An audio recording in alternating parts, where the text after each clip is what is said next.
Hi, I'm Gary Marcus, and I'm so sorry that I couldn't be there today in Shanghai. I'll be talking a little bit about my new book, Taming Silicon Valley, how we can ensure that AI works for us. What kind of AI should we want? I think we should start with an AI that's consistent with human rights and human dignity. You can think, for example, of UNESCO's global standard on the ethics of AI, talking about respecting, protecting human rights, fundamental freedoms, and human dignity. Or you can think, for example, of the US White House's blueprint for AI. But the kind of AI that we have now, I would say, is one that is technically and morally inadequate. The AI that everyone is focused on now, excuse me, generative AI, is just one possible approach. It's fun, it's very popular, but it also has a lot of problems. I sometimes like to call it rough draft AI. So, for example, you could write a rough draft of this talk. You could say, what could Gary Marcus say about the limitations of generative AI? And it would probably get some of the common points that I make in many talks. It probably wouldn't get any of the detail right. It would probably butcher some of the points. You can ask it to make images. If they're not borrowed on copyrighted work, they can look very nice. But generative AI has many problems. One example is it has a factuality problem. If you ask it what weighs more, 1 kilogram of bricks or 2 kilograms of feathers, it will tell you insane things like a kilogram of bricks and 2 kilograms of feathers weigh the same. And then it will write 3 paragraphs. They're fluent. In the military, we sometimes say frequently wrong, never in doubt. It ends by saying in a vacuum, 1 kilogram of bricks and 2 kilograms of feathers would weigh the same, but in air, 2 kilograms of feathers would weigh slightly less than excuse me, a kilogram of bricks. It will do other crazy things. Someone said, please write a 1 paragraph biography of Gary Marcus. Please mention his pet. And it gives some things that I think are reasonable or I hope are true, like Gary Marcus is a distinguished cognitive scientist, an author, an entrepreneur. That's great. But then it says crazy things, like notably, some of Marcus's more piquant observations about the nature of intelligence were inspired by his pet chicken, Henrietta. I don't have a pet chicken, and I don't have a pet chicken named Henrietta. In fact, this is a very revealing error because it tells you something about what these systems are actually doing. They don't look at biographies, they don't understand what's been said. There's nothing out there that says I have a pet chicken, excuse me, named Henrietta. Um, Rather, these systems take the statistics of the world, or not really even of the world, of language about the world, and try to make guesses from the statistics about words about how the world works, but they don't even represent the world. They really just represent statistics of words. It turns out that there's a children's book called Henrietta Gets a Nest about a chicken named Henrietta written by Gary Oswald. I'm Gary Marcus. And the system just puts all of that together and makes what we call a hallucination. In fact, although large language models may seem smart, they can't actually sanity check their own work.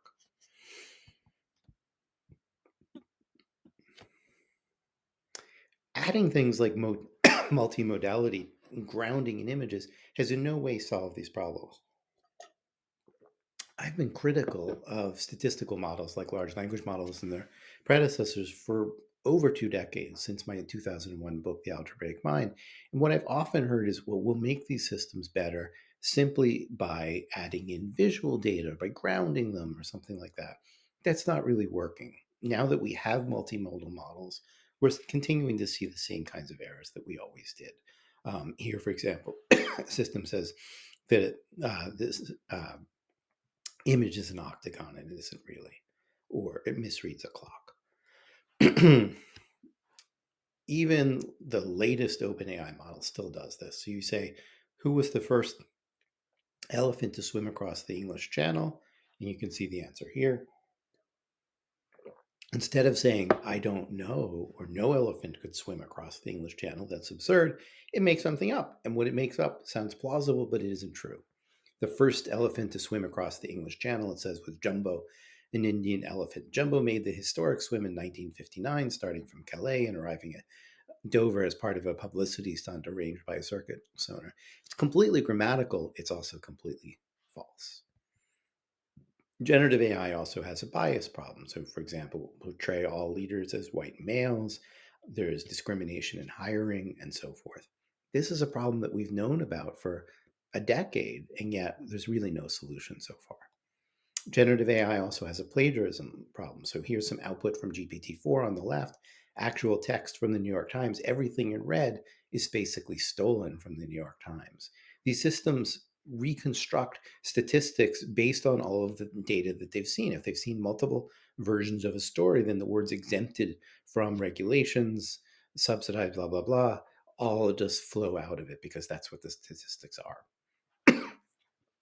We've seen the same thing in visual domains. So I did some work with the artist Reed Southen, and we found all of these images of common properties from Hollywood films are easily recreated, even if you don't prompt the system to do that. So if you say something like Italian plumber, you will get the video game character Mario, even though you haven't asked for it.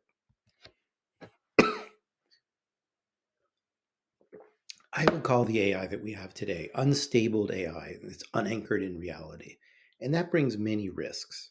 So there are risks of it being used for disinformation, for market manipulation, accidental misinformation, defamation, non consensual deepfakes, accelerating crime, cybersecurity and bioweapons, bias and discrimination, privacy and data leaks, intellectual property taken without consent, so the over reliance on unreliable systems is people might put these tools into weapon systems or electrical grids, and they're huge environmental costs. There may also be serious long-term risks. So many CEOs, for example, signed a letter about a year ago saying that mitigating the risk of extinction from AI should be a global priority alongside other societal scale risks such as pandemics and nuclear wars. I'm not sure that it's quite as bad as that, but I'm not absolutely sure that it isn't. I think it's right to say that we should take the long term risks seriously and that we as a society, as a globe, don't really have solutions to that yet.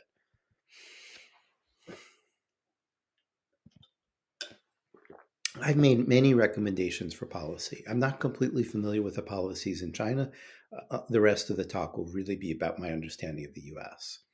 Um, First thing I would say, though, and this is universally applicable, is that there are many risks, not just one, and that existing law was written long before large language models and generative AI. It's not realistic to expect a silver bullet, a single solution to all of the risks from AI, or to expect that existing laws will cover everything that needs to be covered. What's fundamentally most important, I think, at least in the US context, is agility. I think is also important in a global context.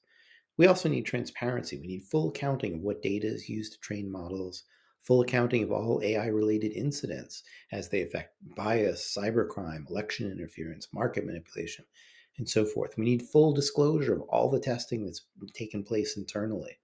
We need something like the US FDA to approve large scale deployments to say, are the benefits here greater than the risks? We need post release auditing by independent third parties that can tell us, for example, have these systems been used for discrimination and how? We need liability laws. We need layered oversight. So, for example, the reason that world's commercial flights are so safe is because we have multiple layers of, of regulation around how you design an aircraft, how you test it, how you maintain it, how you investigate it if there's an accident. We need independent oversight with scientists in the loop. And we need, I believe, national and global AI agencies. The good news in the United States was when I spoke to the US Senate about it, all of these things, or most of these things, many of the senators from both parties were very supportive of many of them. The bad news is in the US, not a single one of these things has actually been put to a vote in the Senate.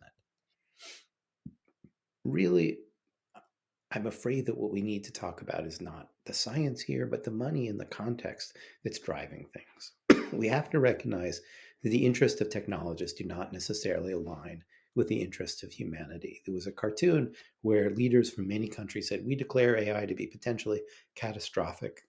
And then every country is saying, I can't wait to develop it first. The same is true for every company.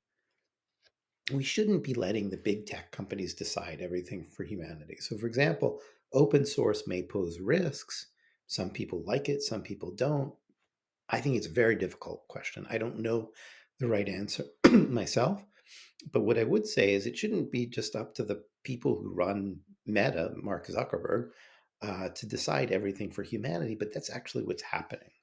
Uh, we have someone like Jan LeCun talks to Mark Zuckerberg, and they decide for everybody whether or not open source is good by releasing their things, despite the fact that it might be misused by bad actors. Skip that one. There was a cartoon in 2012 that said, yes, the planet got destroyed, but for a beautiful moment in time, we created a lot of value for shareholders. It's a very dark cartoon. And what's maybe even more frightening is that that cartoon has now been replicated in the real world, so to speak. Sam Altman, the leader of OpenAI, said that AI is most likely to lead to the end of the world, but in the meantime, there'll be lots of great companies created. That worries me. If there really are risks that threaten all of us, should we be racing forward without any regulation at all? Another thing that I worry about quite a bit is regulatory capture. So, for example, in the United States, Washington is trying to do the right thing, but it's very influenced by the companies. So, regulatory capture is a kind of corruption when the government winds up doing what the big companies want rather than what's best for all the people. And I have concerns that that's happening, not just in the United States, but really around the world. The big companies are setting the agenda too much. A further concern is about hype. Hype is and always has been the standard operating procedure in Silicon Valley. Silicon Valley wants you to think that AGI, artificial general intelligence, is imminent. If people saying it will come in 2025 or 2027, I don't think it's actually plausible. If it really were the case that artificial general intelligence was imminent, it might make sense to focus solely on existential risk and not all of the other risks that I've talked about. We might then want to set aside the fact that companies have no practical ways of dealing with the short term risks that I've talked about. Maybe we would stop paying attention to the enormous theft of intellectual property, for example. But artificial general intelligence is not imminent. Don't let them fool you. We need to address the real world problems of AI. And I say this as someone who loves AI. I think that AI could help revolutionize medicine, science, technology, but we also need to mitigate all of these risks. Unfortunately, hype is standard operating procedure in Silicon Valley. So, for example, Elon Musk has been promising us mass produced robotaxis year after year after year since I think 2019. They haven't really arrived. In reality, in fact, I think we may have reached a point of diminishing returns for the current paradigm. So, somebody, Ethan Mollick, who's popular in the United States, said the current best estimates of the rate of improvement in large language models show capabilities doubling every 5 to 14 months. But that's just not true. So, for example, if you look at the measure MMLU that a lot of people use, there was a kind of the doubling in performance from GPT to GPT-3, sorry, from 2 to 3, and from 3 to 4. But GPT Turbo is not that much better than GPT-4, which has been out for almost 2 years. I looked at another measure called NYT connections and found essentially the same kinds of results. So there may have been an exponential increase in AI capabilities for a while, but things have actually slowed down. I do think a better AI is possible, one that is technically and morally adequate, one that's consistent with human rights and human dignity. But to get there, we might need to take some clues from the human mind. A favorite quote of mine is that the human mind is not one thing, but many. As we develop AI policies, we need to be realistic about the current limits of AI and need to find ways to move beyond it. Try to get this out of the way. As a case study, consider Daniel Kahneman's famous two systems of cognition. System one that I would describe as reflexive, intuitive, and data-driven, and system two that's deliberative and reason-based. Generative AI, which is popular now, is essentially like system one. It's good at learning, but it's poor at other things. It's poor at reasoning. It's very data hungry. It's not interpretable. We don't really know what goes on inside these models. It's prone to hallucinations. On the plus side, it's very scalable. On the downside, it's grounded in language use, but not really directly in the world. System two is more like classic symbolic AI. It's good at reasoning, but poor at learning. It's data efficient, it's interpretable, it's hallucination free, but it's a lot of work to handcraft it.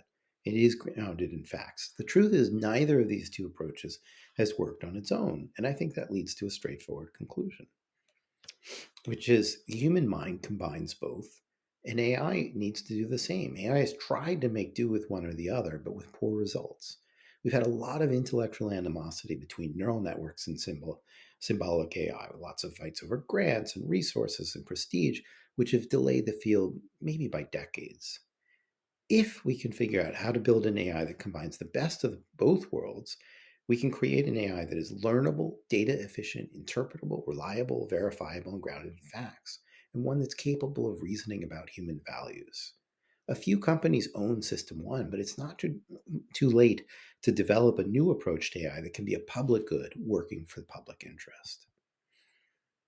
And I would say the issues with AI parallel those with climate change. We need to act with urgency. There's a limited time window for action. I don't think that governments will do this unless people tell them how important it is to them. So I think that everybody in the world really should get up and say, hey, we need to get this right, because the choices we make now will have lasting effects, quite possibly for decades or even centuries. I thank you very much.